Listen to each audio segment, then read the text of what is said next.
Hello, and welcome back to Library-ish, the podcast where we talk about libraries and librarianship in the context of culture and community. I'm January. And I'm Traci. Today we're talking about the most anticipated books of 2025. These are the can't-miss titles that everyone's going to be talking about in the coming year.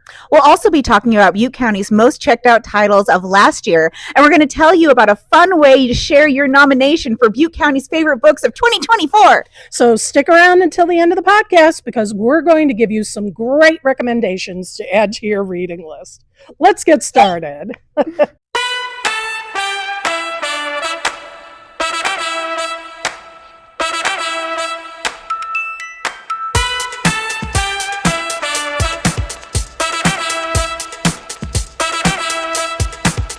Okay, so first we're going to talk about January's hair. Is it not adorable? We don't need to talk about Yes, that. we need to talk about not. January's hair because this is a change and this is something new and it's something we love very much. It's adorable. still me.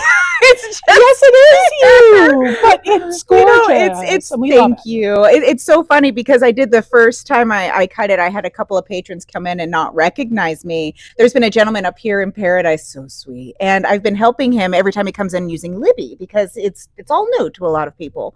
And he came in and he came up to me and he's like, there's usually a lady here that's got blonde hair and she's got tattoos and she's usually the one that helps me, but she's not here right now. And I looked, I said, I'm right here. I'm still here. I'm still me. But he was so cute. He was like, oh, it is you. Well, if we're going to talk about what's new in 2025, we have to talk about hair. It's new hair in 2025. It's adorable. Thank you. Definitely love it. I've got a good stylist. It's nice. Yeah. Hey, that's worth its weight in gold. Believe me. That's fantastic. All right. So I think where we're going to start today is we're going to start with talking about the library's most circulated items. Our lovely tech services person, Crystal, put together a list. Oh, she's so amazing. What's interesting is it doesn't necessarily reflect the most award-winning books, but it definitely is like a very robust list. And these books, I can tell you, were checked out. These were waiting lists, huge. So the titles were Kristen Hanna's The Women. Yeah, that was such a popular one. She's written a few really good books. Oh, absolutely. And I think with this book, it has made all of her collection even more, her whole catalog. Oh, very much so. Put it much more in demand. The next one was Barbara Kingsolver's Demon Copperhead. That's another popular one. Yeah, that checked out a lot. And Lessons in Chemistry comes in next. Oh my gosh, that was like number one for so many months in 2024. It was like Lessons in Chemistry. Anytime that would come through the book drop, it'd be like, nope, this has a hold on it. We have to send it to the next person. Literally, just in the book drop out to the next it person. Was so popular. Drop out to the whole and now there's I think it's a TV series. It might be a movie though. It's cool. On a streaming service. I want to say it's the Apple one. But yeah, it's got the girl. What's her name? That she starred in Marvel as Captain Marvel, Brie something or other. I can't think of her name. Yeah, she stars in it, and it's adorable. It's absolutely cute. But yeah, it's a wonderful book. That's great. And then the next title was James McBride's Heaven and Earth Grocery Store.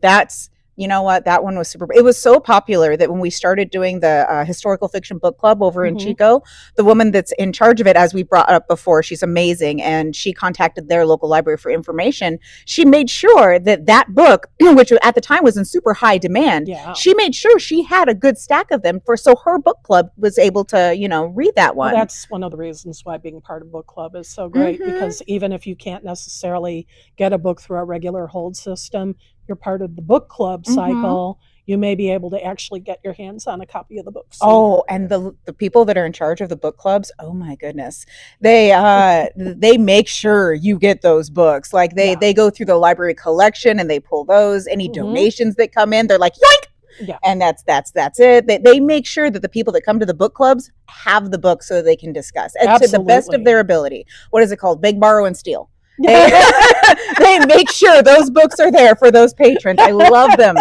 The three pillars of Beg, borrow, and steal. Beg, borrow, and steal. But only if it's books. Yeah, but best if it's books. Yes.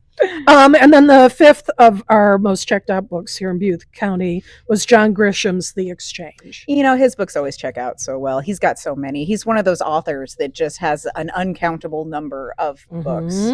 And of the top 3 most like awarded fiction books of 2024, these were high circling items for us, but just not as high circling as the 5 I just mentioned. They were James by Percival Everett, Night Watch by Jane Ann Phillips, and Orbital by Samantha Harvey. Again, very popular books. They just didn't reach the popularity of the 5 I mentioned at the top. And it's interesting what books are made, popular versus what books get awards and things along those lines. Sometimes the most popular books that everybody loves and checks out aren't the ones that get awards. They aren't even considered for the awards. Right. And we try to provide a balance. We definitely do try to get all the award-winning books from the National Book Award, Goodreads Book Awards, things like that, into our collections, particularly at the larger libraries in Oroville and Chico. But we also really just want to get as many copies in as we can, depending on our budget, of the ones that the public wants to read, that the community is interested in. Try to do balance. Well, yeah, and you know what the nice thing about us? The nice thing about us. One nice thing about us. We have something that all patrons can access in their accounts called purchase suggestions.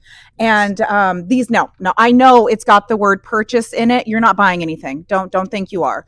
Because that's a something that a lot of people assume. They're like, no, I don't want to buy it. And I'm like, no, you're not. A purchase suggestion is you literally suggesting to the purchasing librarian what you would like to see in the collection. It's you suggesting. That's why it's a purchase suggestion. If there's any book that we don't have in our collection, even if we've only got an ebook, but you'd like to smell the pages and hold the chapters, you can make these purchase suggestions, and then the people in charge are going through them, and then they know what to buy. They know what to put into the library.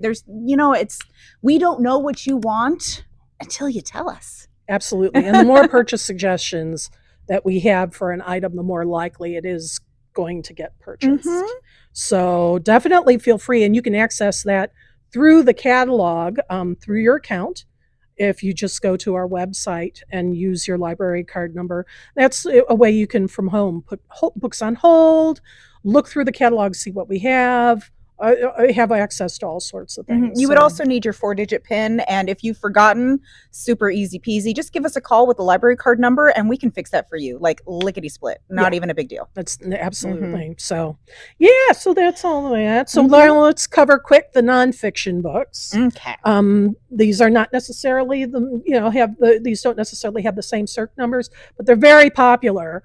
And these are not necessarily all new books either. First of all is The Wager, and unfortunately I can't read the names of the authors on this thing, so I will have to maybe edit them in later.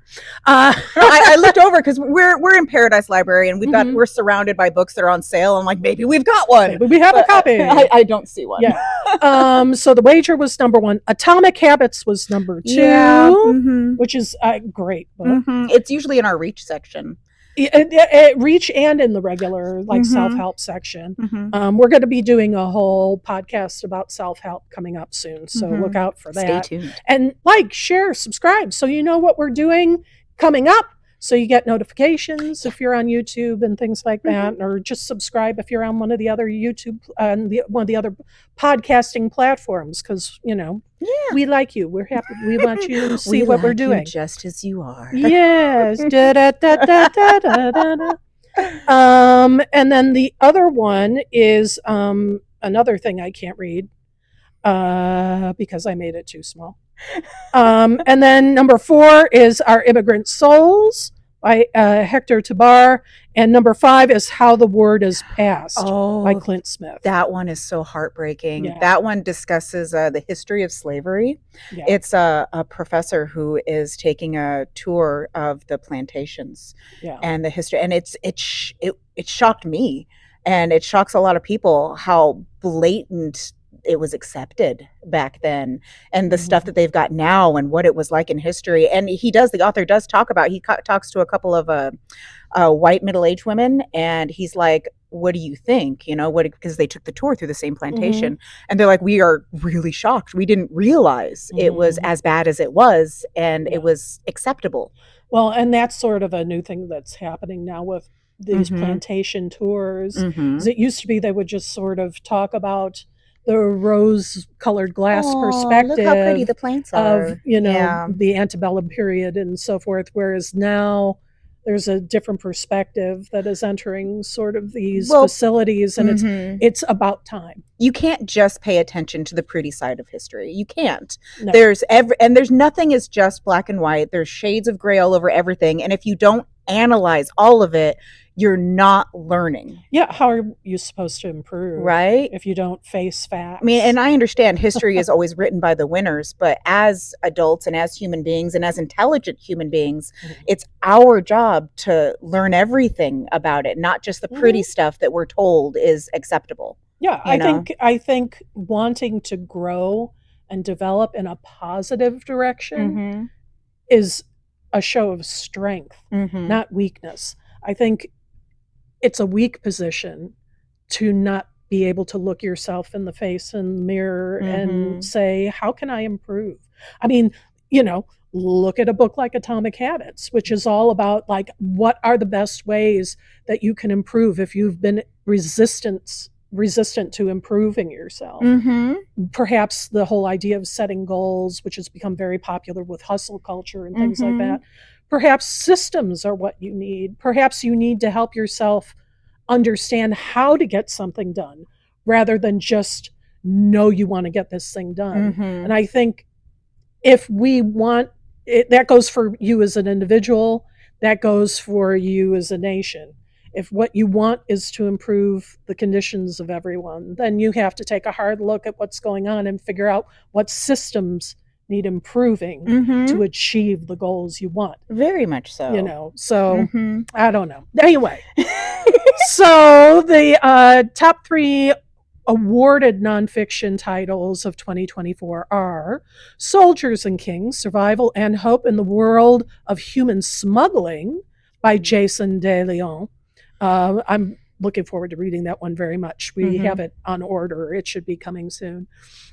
Supremacy, AI, ChatGPT, and the Race That Will Change the World by Kate Crawford, and Shadows at Noon, The South Asian 20th Century by Joya Chatterjee.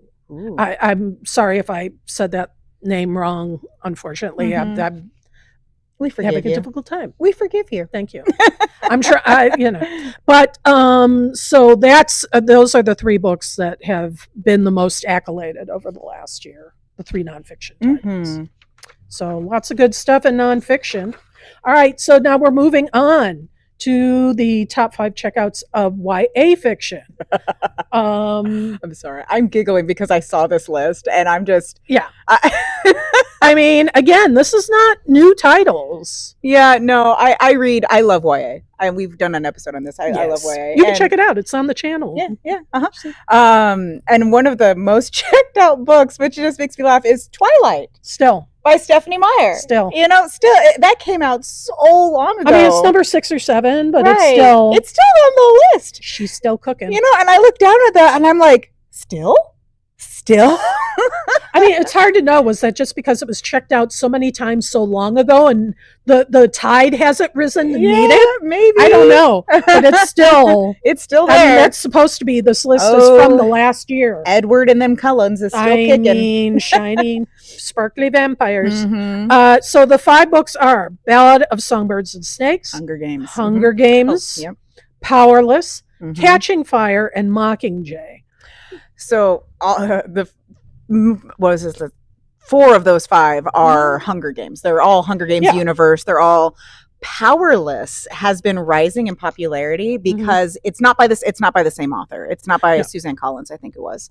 It's by a different author, and what she did is it's very, Lauren Roberts. Thank you. It's very Hunger Games-ish.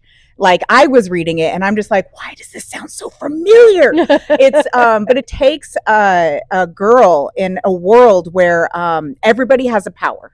Everybody has a power of some kind, a special ability. Some people can make fire, some people can do lightning. So kind of like an X-Men style. Yeah, kind of like an X-Men thing. And this girl was born with no power. none whatsoever. And people who are born with no power, called normies, they feel that the people with power feel that that's a disease that made them that way. And if they're suffered to live, then they'll catch that disease and their power will go away. So people who are born without powers have to be killed. And this girl has been living with this hidden non-ability by pretending she's psychic. And she just kind of goes up to people and is super observant and notices all these things. And I'm getting a psychic vision. And, she pretends that. She turns into Raven. Right. And Raven Simone. Right. And unfortunately, she gets drafted into this competition with other kids who all have powers. And now she needs to pretend she has a power, stay alive to win the competition so that she can stay alive. It's a lovely story, but it's very, very, very similar to Hunger Games. And I had a patron walk in not too long ago telling me, I loved Hunger Games, but I need something else because you guys are all checked out of Hunger Games and I need something new. And I took her to this one and she read this, and it's a thick book. She read this overnight and called us the next day and said, give me the second one, because it's that addicting. Yeah. It's that Hunger Games, that competition thing is that addicting. And it's a fun one. These titles are so well written too that it makes them much it's more a fun accessible. one. Yeah. So of the most accoladed titles was Blackward by Lawrence Lindell, Belle of the Ball by Marie Costa, and Brooms by Jasmine Walls. So those were the 3 top award winners of 2024. Award-winning books. So now we're going to cover kids fiction quick. For us, it was lots of Wimpy Kid books. Almost the whole list was Wimpy Kid. Yeah, so it's the original Wimpy Kid book is the number 1 book. So Harry Potter comes in second.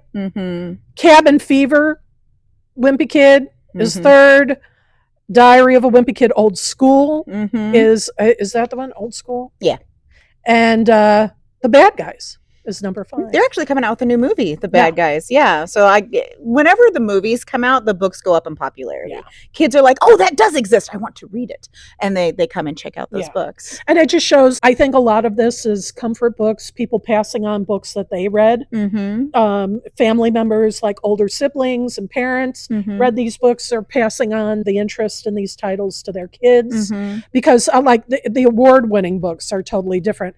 They're The Eyes and the Impossible by Dave Eggers. Big, a beautiful picture book by Vashti Harrison, and Mexikid, a graphic memoir by Pedro Martin, or Martin, I should say. So it's like these, you can see these are like comfort books. That are popular in Butte County with the kiddos. So good times. Butte County kiddos love themselves some Wimpy Kid, man. They sure do. They sure do. All right, we're going to take a little break from talking about the lists of books. January, have you heard about the 25 and 25 reading challenge? The 25 and 25 reading challenge, where if you complete the challenge and turn in your completed sheet, you might be entered into a drawing. Absolutely. Whether you're reading at your own pace or racing to the finish, this year's challenge is packed with creativity. We've got an all new set of prompts. We've got a whole new set of challenges. You're going to look at them and it's going to be like maybe a horror title, maybe really expand what you're reading and give you a chance to explore new things, and quarterly prizes. Yeah, and it's a lot of fun. When we were kids, we would read books and we would be able to turn in our reading sheets for a free pizza over at, Pizza Hut, that free personal pizza, and you would read because you wanted that pizza. Well, when you're an adult, there's not a whole lot of opportunities to get rewarded just for reading. I'm like, where's my encouragement? I read a book earlier. Don't I get a free pizza anymore? And the answer is no. But you may get a little free something from us. And if you complete the challenge, you can download the tracker from our website. If you just go to our General Library website, there's a carousel at the top of the page. You'll see the link to the 25 and 25 challenge. Go there. You can grab a tracker. If you don't have a printer or something at home, you can come into the branch. We'll happily provide you with one. And then just keep track of what you're reading and bring that tracking sheet in. You'll get a little sticker prize for when you finish. And then you'll be put into a drawing that's done quarterly. And can win a little something extra. It's So, just fun. Yeah, so You just know? go to our library webpage. All the details are there about what gets you qualified, and enjoy yourself. Read this year. Yes. This reading is Yes. fun. It's just fun. It is. It's just fun. It's just a good time. You know what I love about our 25 and 25? Mhm. I like that it's a lot like summer reading. Every year we do summer reading, and it's so kids and teens and adults, there's prizes for books that you read. There's like, if you read, last year we did it, the first 5 books, you get a prize. You read another 10 books, you get another prize. You read another 15 on top of that, you get the 3rd grand prize. And a lot of adults don't realize that we have this for them. Yeah, I think a lot of people feel like summer reading is purely a kid's thing. But it's not with us. We also, adults are more than welcome to Grown-ups participate. matter too. And we had some really great prizes last year. And I mean, they went pretty fast because participation, has been low, so we like to keep, but we'd love to run out a lot sooner. So if you're an adult but this is a great way to like get you into the groove, to make you set up the habit of reading. So when the time summer reading comes around, you're prepped. You're prepped. You're an expert. It won't be your first rodeo. That's right. So the most anticipated books of 2025. Do you have any big favorites? Oh my gosh, Onyx Storm. Oh my goodness. It is the 3rd Fourth Wing book, and she, Rebecca Yarros is the author, and she came out with Fourth Wing, and we all went nuts. And then she immediately came out with Iron Flame, and we immediately went nuts. And we've been waiting and patiently waiting for the next installment. And it comes out later this month, and I gotta tell you, I've already pre-ordered, and I'm just like, I need to read this. I need it more than air. That's where I am right now. I need this book more than I need to breathe. But I'm stoked. There's a lot of books coming out that I mean, there's also a new Suzanne Collins coming out. So, yes. Sunrise of the Reaping. Haymitch's story, because we fell in love with Haymitch for the first trilogy. He was the trainer, the very, very drunk trainer that helped Katniss and Peeta. Well, this is his story, his Hunger Games, and I'm excited to read it. I loved Haymitch throughout the whole thing. I thought he was a very salty, cantankerous old man, and I just loved it. So this will be fun. This will be a fun one. Absolutely. For me, I'm sort of, because I always talk about the nonfiction stuff. I'm really looking forward to the Mark Twain biography that's going to be coming out. That's going to be something that's very interesting to read. He's such a great historical figure, great author, amazing thinker, and that's going to be something that's going to be really a good one, most definitely. You take a great man like that, him and Benjamin Franklin's autobiography that I read, and it's just they've done amazing things. Absolutely amazing. So that'll be a fun one. There's also a new Stephen King coming out. Oh, that's going to fly. For all of you folks that are interested in Stephen King. That's going to fly off the show. Never Flinch. Yes. Interesting. So that's going to be huge. There's also a new Emily Henry coming out. She's a very popular author. Gosh, I love Emily Henry. She's my buddy. I love her. I loved every single one. She's your buddy. She's my buddy. She started with Beach Read. She's got some little titles before that, but her big one was Beach Read. And you know what the main character's name is? January. Oh. Great. The one she's got coming out soon, A Great Big Beautiful Life. And for whatever reason, she likes to put authors and writers and people in the literary universe as her main characters. And this one right here, it's a competition between 2 writers for the life story of this one very famous woman. And it's, an enemies to lovers because they're both competing. And she's lovely because her characters are always delightfully flawed. There's always something that they kind of have to work through personally, and then you're right there with them the whole time. And of course, the love story is, yeah. But she's good. She's a good one, and I'm excited for that one. I'm going to be like open for when that one comes out. It's true. It's going to be a big one for sure. There's also going to be, and these very popular authors, a new C.J. Box and a new Scott Turow. I think it's been a while since we've had a Scott Turow title. And so I think that's going to do really well. But yeah, that's basically it. I mean, there's a ton of books coming out, as always. Certainly keep checking our collection. We're adding new books all the time.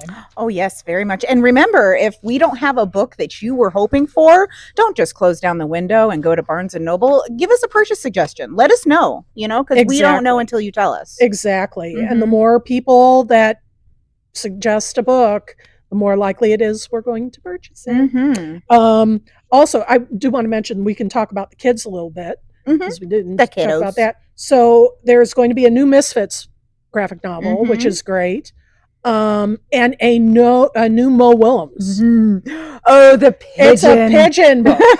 I love the pigeon, and people really love the pigeon. Oh, he's amazing. So I know people are going to be all about the pigeon. There's also Me and Other Bunnies coming out, which is not, it's sort of a different Mo Willems universe, but. He just writes gold. He's so funny. He's just so funny, and I love it. It's fun to read. It is, and it's interactive in a way, because I'll be reading Don't Let the Pigeon Ride the Bus, and there's this whole section when the pigeon's like begging, and the kids are like, "No, please, please, please, no! I'll be your best friend. No!" It's a lot of fun. Yeah, they're a good time. They're great to read out loud. So definitely, because we every at the end of every year, at the beginning of every year, you have these book lists. You have these best of blah, blah, blah, blah, blah book lists. And the Times released one that they've got a lot of, it's very nonfiction heavy. It's very, very award-winning heavy, very, very for the very high society people.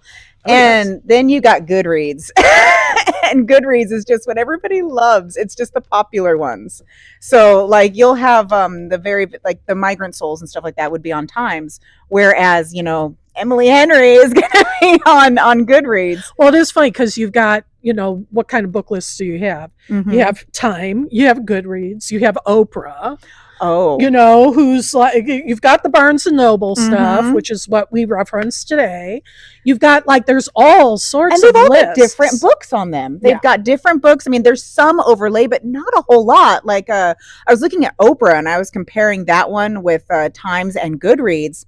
Oprah has she's excited for Beyonce's mom, Tina Knowles. Yes, her autobiography is coming out. That's going to be fabulous. That's and that was on Goodreads and that was on Oprah's list, but it was nowhere to be found on Times. Yeah. And then you've got Fraser. What's his name? Kelsey Grammer. Thank you. Wrong name.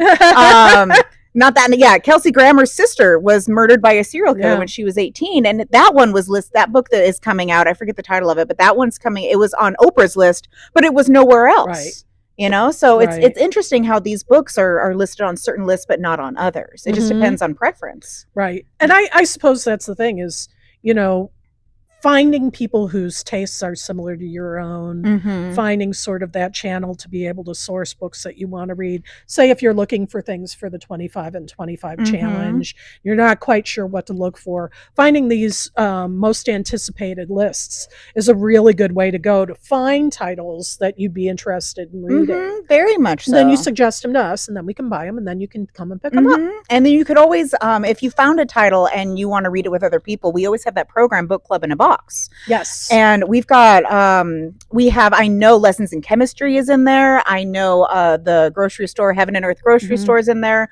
The list is actually accessible on our website. Oh, yes. What's available. So you can go on again onto the website, find the list, and then you can go ahead. There's, I believe, a form there that you can fill out and request a book, and we will send you multiple copies of the books. We'll send them to here. You come and pick them up, and you can run a book club of your own. You don't have to just participate in the book clubs that we have on site. Yeah, because a lot of times with me in book clubs, I'm like, I want to talk to someone about the books I'm reading. I want to talk. I want a book buddy. But I don't want to read the books they're reading. That's not me. I'm not going to be into that. I want, so we do have these books for you and your friends to get together and be like, okay, I want to read this one and let's talk about this one. So you don't have to commit to our book clubs. You can start one of your own. Well, and also our schedule might not work for you. Very true. We have them occurring at a lot of different times and everything, but everybody's got a different schedule. This is true. And you can then make your own schedule in terms of doing book club. We do have a virtual book club as well that is available. But like if you just want to do your own thing, you can definitely do that with Book Club in a Box. Yeah, and it's so easy to get through. And the person that runs it is amazing. And she takes suggestions too. It's the tech services person that did our list. She does so much. I know. I don't know how she does it. She's amazing. And she does our Library of Things program. Shout out, Crystal. Yeah. Oh, Crystal's amazing. Oh my goodness. If you ever she's usually at the Oroville Library. If you're ever in there and she's up at Cirque, just be like, Crystal, you're amazing. Because she is. Yeah. She is very much so. But yeah. I wanted to mention that. No, that's great because I'd forgotten we wanted to do that. So another thing that we have coming up, and this may also help you with the 25 and 25 challenge, is we are going to be doing March Madness brackets. Yes, that's right. Beginning in the first week or two of March, we're going to be putting up some posts on social media asking you to tell us what you're reading, and we're going to count down to Butte County's favorite title. So suggest whatever you want. You'll see those posts on social media. Let's do a community bracket and see what book comes out on top for Butte County. Yeah, that'll be fun. Oh, that'll be so much fun. I want to see what everybody's reading. Yes, absolutely. And thank you to everybody who commented on Facebook. We put up a post for the podcast. Lee Gadbois is looking forward to reading Eve by Kat Bohannon. On the Libby app specifically, we have Libby. We have all sorts of, and check out Palace as well. Those are great digital reading platforms. You can get those from the comfort of your own home. Like if you're sick and you can't come into the library, but you need reading material, Libby's got you, man. I love Libby. Absolutely. Jessica Canberra is looking forward to reading Rom-Commers by Catherine Center. That sounds cute. And then Children of Time. Is going to be read by Petra Glyphs, Petra Glyphs, Facebook user and top fan of Butte County Library. Thank you. They're going to read Children of Ruin and Children of Memory too, so that's going to be great. They read Children of Time already with the Science Fiction Book Club in Chico. That's what. Oh my goodness. As I read the whole thing. The Science Fiction Book Club is so fun. It's amazing. And so they're also going to read the next books in the series. So that's so cool. That's fun. That's a lot. And the person that's in charge of the Science Fiction Book Club, they read all these books. They pick their favorite books for them, unless they get a request from the patrons themselves. And even then, if they get a request, like they read the book. They do, and a lot of the books they recommend are books that they really loved, and they are the best person for the Science Fiction Book Club. Amazing, just amazing, so good. But so I think we've covered everything today. I think so. Yeah. That's it for this episode of Library-ish. Thank you for joining us on this journey through 2024's most celebrated books. Remember, your library is here to help you discover your next great read. Visit us online or in person to explore these titles and so much more. Until next time, happy reading. See you at the library. Bye. Bye.